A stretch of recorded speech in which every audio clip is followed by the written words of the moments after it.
Assalamualaikum warahmatullahi wabarakatuh.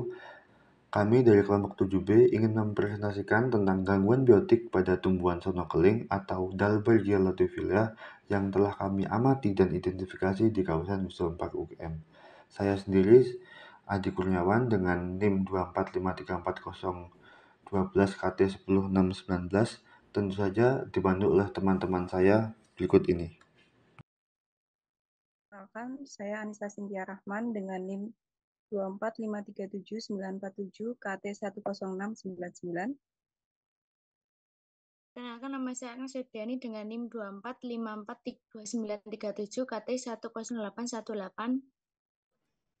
Perkenalkan, nama saya Ananda Putri Praditya dengan NIM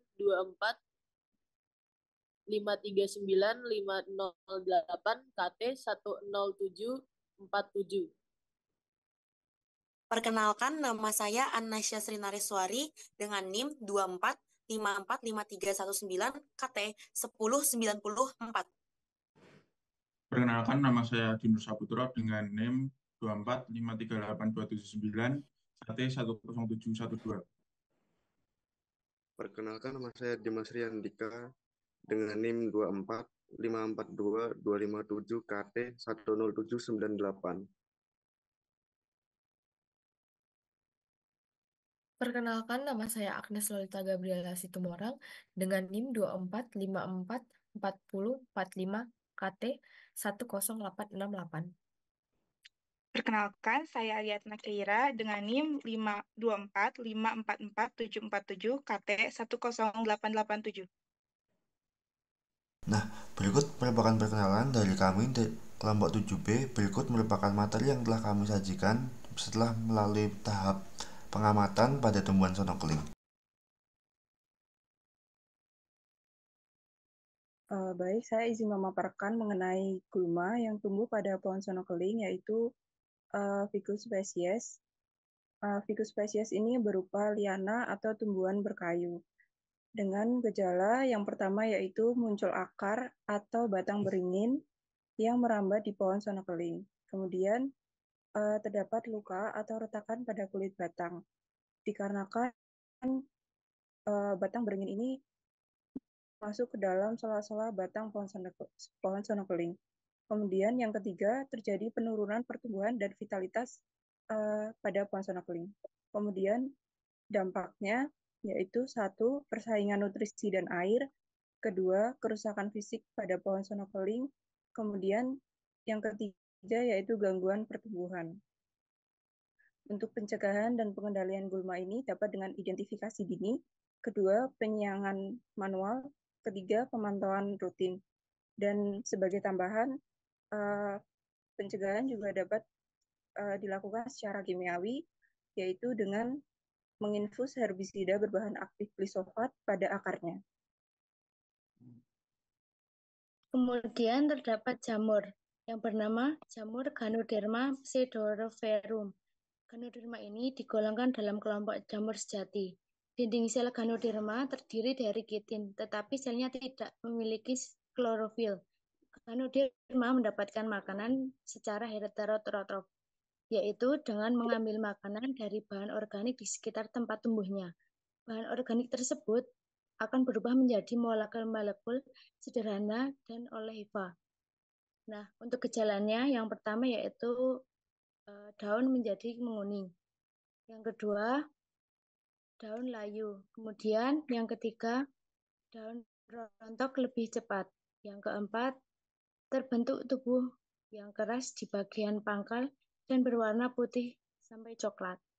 Kemudian dampaknya yaitu yang pertama, menyebabkan penyakit busuk akar. Yang kedua, kerusakan jaringan kayu. Kemudian, gangguan pertumbuhan dan produksi. Yang keempat, menyebabkan mati pada pohon tersebut. Dan yang kelima, penyebaran infeksi. Selanjutnya, untuk pencegahan penyakit jamur Ganoderma, langkah pertama yang penting adalah melakukan pemantauan dan deteksi dini secara rutin. Dengan tindakan cepat, kita dapat menghentikan penyebaran sejak awal. Selain itu, pengelolaan drainase yang baik sangat penting untuk mencegah genangan air yang dapat memicu pertumbuhan hama dan penyakit. Sanitasi lahan juga harus dijaga agar lingkungan tetap bersih dan tidak mendukung perkembangan patogen. Penggunaan bibit yang sehat menjadi langkah pencegahan berikutnya, memastikan tanaman tumbuh tanpa terpapar penyakit sejak awal. Fungisida juga bisa diberikan secara tepat dan teratur untuk melindungi tanaman dari serangan jamur. Tidak kalah penting, pengelolaan tanah yang baik secara pemupukan dan pengaturan pH mendukung kesehatan tanaman secara keseluruhan.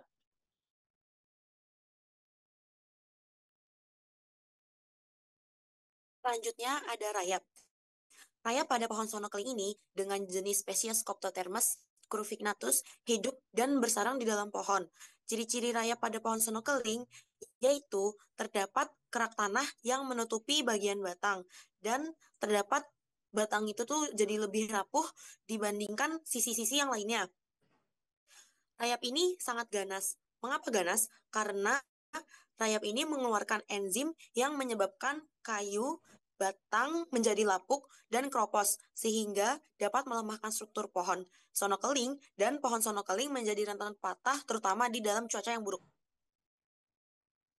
Kemudian dampak dari rayap ini adalah dapat menurunkan kesehatan pohon karena mengganggu sistem pembuluh tanaman sehingga menghambat transportasi air dan udara sehingga hal tersebut berdampak pada kesehatannya. Selain itu juga akibat dari rayap sendiri menjadi tempat menyebarnya penyakit karena sayap melukai pohon sehingga bakteri dan virus penyakit dapat masuk dan menginfeksi pohon melalui luka yang dibuat oleh rayap.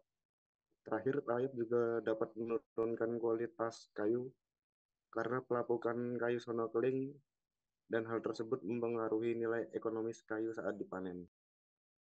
Pencegahan rayap terhadap pohon sendiri dapat dilakukan dengan cara-cara berikut, yaitu penghancuran sarang menggunakan cara mekanik seperti penggunaan geraji, tiang panjang atau alat pemotong lainnya. Selain itu dapat dioleskan kapur serangga di bagian yang terkena rayap dan pemberian insektisida granular. Kemudian busuk batang. Penyebab dari busuk batang itu yang pertama jamur patogen. Busuk batang disebabkan oleh berbagai macam jenis jamur atau patogen pelapuk kayu. Patogen tersebut biasanya masuk ke pohon melalui luka yang merusak kulit pelindung. Yang kedua, kondisi lingkungan. Kondisi lingkungan seperti badai bisa menyebabkan luka pada pohon yang menyebabkan pembusukan pada batang. Yang ketiga, luka fisik. Hal yang membuat kulit pelindung rusak atau terluka dapat berupa alat perawat rumput, burung seperti burung pelatuk, pemangkasan yang tidak tepat, dan serangga penggerek. Untuk mengetahui apakah pohon tersebut mengalami busuk batang, dapat kita lihat dari gejalanya yang berupa, yang pertama muncul luka atau retakan, yang kedua pembentukan tubuh buah jamur, yang ketiga kehilangan vitalitas pohon, 4 pembusukan jaringan kayu.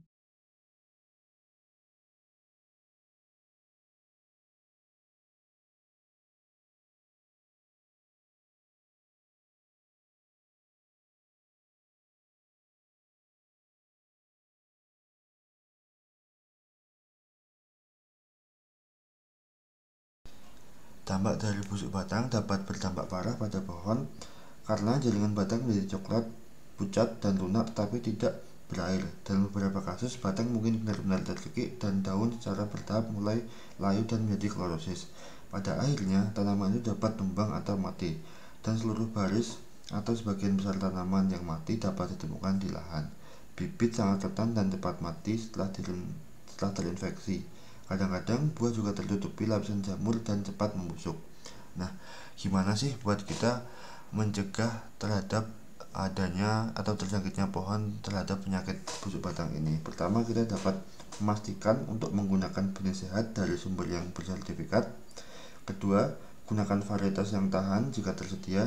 Ketiga, pastikan kapasitas penyemaian tidak terlalu rapat sehingga memungkinkan pengaturan jarak yang baik. Keempat, menanam agak terlambat mungkin bisa membantu mengurangi insiden. Kelima, ambil tanaman atau bagian tanaman yang sakit dan kuburkan dalam-dalam atau bakar saja. Keenam, Jangan menyirami tanaman berlebihan karena ini menguntungkan jamur. Seperti kita tahu, menyirami tanaman berlebihan akan membuat daerah sekitar tumbuhan menjadi lembab, dan daerah lembab merupakan daerah yang sangat disukai dan jamur tumbuh di sana. Ketujuh, berikan drainase yang baik pada lahan untuk mencegah kelembapan tanah yang berlebihan. Kedelapan, jika perlu gunakan pasak untuk menjaga tanaman yang tetap tegak. Kesembilan, kubur puing-puing jauh ke dalam tanah untuk menghambat pertumbuhan jamur dan membuat tanah lebih terpapar sinar matahari. Kesepuluh, lancarkan tanaman selama beberapa tahun dengan tanaman yang bukan inang. Rencanakan rotasi. Ke-11, jaga alat dan peralatan kerja Anda tetap bersih dan terdisinfektan. 12, pastikan tidak memindahkan tanah antar lahan. 13, pastikan lahan Anda bebas dari gulma. 14, berhati-hatilah agar tidak melukai tanaman selama bekerja di lahan. Ke-15, gunakanlah mulsa plastik hitam untuk menutupi tanah dan membatasi pertumbuhan jamur. Ke-16, sesuaikan pH tanah melalui pengapuran. Dan yang terakhir, lakukan pemupukan yang baik untuk memperkuat tanaman.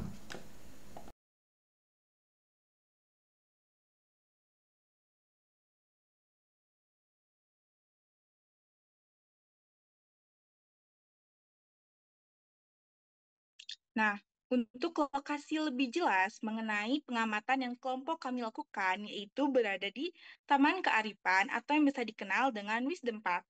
Wisdom Park merupakan ruang terbuka hijau yang berada di kawasan Universitas Gadjah Mada. Nah, untuk lebih jelas lagi, pohon sonokeling yang kami amati itu berada di sebelah barat dari Danau UGM, sehingga dapat terlihat lebih jelas ketika kami mengamati langsung ke lokasi. Nah, kemudian ini ada beberapa gambar untuk mengetahui lebih jelas. Yang pertama ada gulma, kemudian ada jamur, busuk batang, dan juga rayapnya. Nah, ini dia dokumentasi dari beberapa anggota kelompok kami yang ikut turun untuk melakukan pengamatan.